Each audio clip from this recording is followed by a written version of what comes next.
Assalamualaikum warahmatullahi wabarakatuh. Perkenalkan, nama saya Rahman Mustahadi, NIM 31201058, dan teman saya Muhammad Khairoman Syah, NIM 31201031. Kami dari kelas TI 20A1, mata kuliah probabilitas dan statika, prodi teknik informatika, nama dosen pengampu Bapak Ari Yunardi, SPD, MSI. Kami dari kelompok 3 akan mempresentasikan jenis-jenis statik. Baiklah, langsung saja kita masuk ke materinya. Jenis-jenis statistika. Jenis-jenis statistika adalah definisi meliputi pengumpulan data, pengorganisasian data, penyajian data, analisa data, dan interpretasi dari hasil analisa tersebut. Berdasarkan pada definisi tersebut, statika dibagi dalam dua jenis, yaitu statika induktif dan statika induktif inferensial. Macam-macam statika antara lain. Yang pertama, statika deskriptif.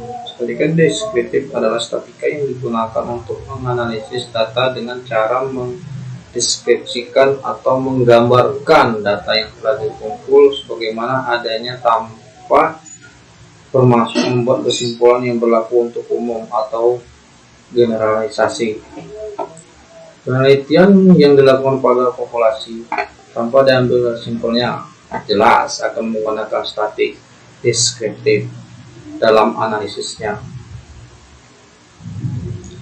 Tetapi bila penelitian dilakukan pada sampel, maka analisisnya dapat menggunakan statik deskriptif maupun inferensial. Statik deskriptif dapat digunakan untuk pilot peneliti hanya mendeskripsikan sampel dan tidak ingin membuat kesimpulan yang berlaku untuk populasi di mana sampel diambil. Tetapi penelitian membuat kesimpulan yang berlaku untuk populasi, maka teknis analisis yang digunakan adalah statik inferensial.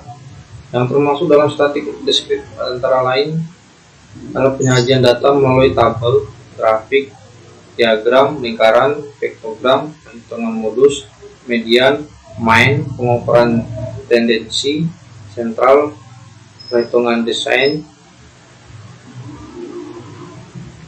persentil, perhitungan penyebaran data melalui perhitungan rata-rata yang standar, deviasi, perhitungan. Saya akan melanjutkan penyampaian materi ini. Bila peluang kesalahan 5%, maka taraf kepercayaan 95%. Bila peluang kesalahan 1%, maka taraf kepercayaan 99%.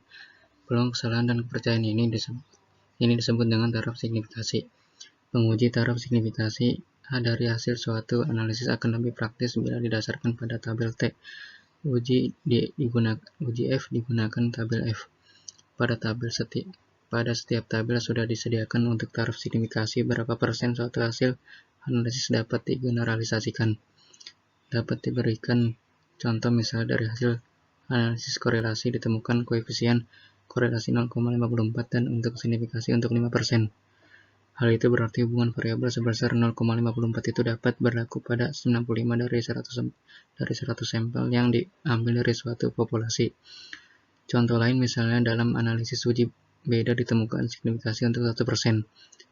Hal ini berarti perbedaan itu berlaku pada 99 dari 100 sampel yang diambil dari populasi. Jadi, signifikasi adalah kemampuan untuk digeneralisasikan dengan kesalahan tertentu. Ada hubungan signifikasi berarti hubungan itu dapat digeneralisasikan. Ada perbedaan signifikasi berarti perbedaan itu dapat digeneralisasikan.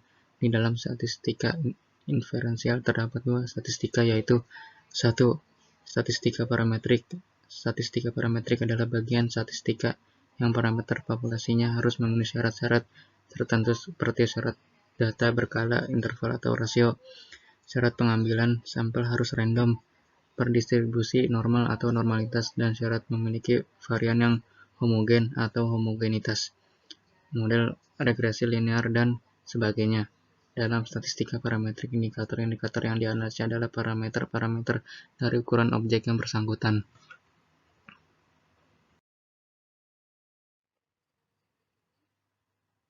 2. Statistika non-parametrik.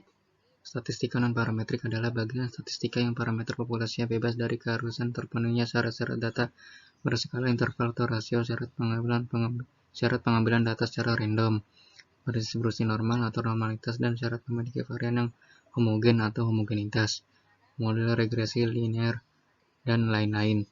Dalam statistika non-parametrik, indikator-indikator sisi lain dari parameter ukuran objek yang diteliti. Penggunaan statistika parametrik dan non-parametrik tergantung pada asumsi dan jenis data yang dianalisis. Statistik parametrik memerlukan terpenuhi banyak asumsi. Asumsi utama adalah data yang akan dianalisis harus berdistribusi normal. Selanjutnya, dalam penggunaan salah satu tes mengharuskan data dua kelompok atau lebih yang akan diuji harus homogen. Dalam regresi harus terpenuhi asumsi linearitas. Statistik non-parametrik sering disebut distribution free atau bebas distribusi. Statistik parametrik mempunyai kekuatan yang lebih daripada statistik non-parametrik bila asumsi yang melandasi dapat terpenuhi.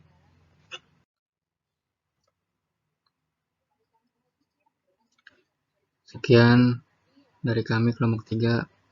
Kurang lebihnya mohon maaf. Wassalamualaikum warahmatullahi wabarakatuh.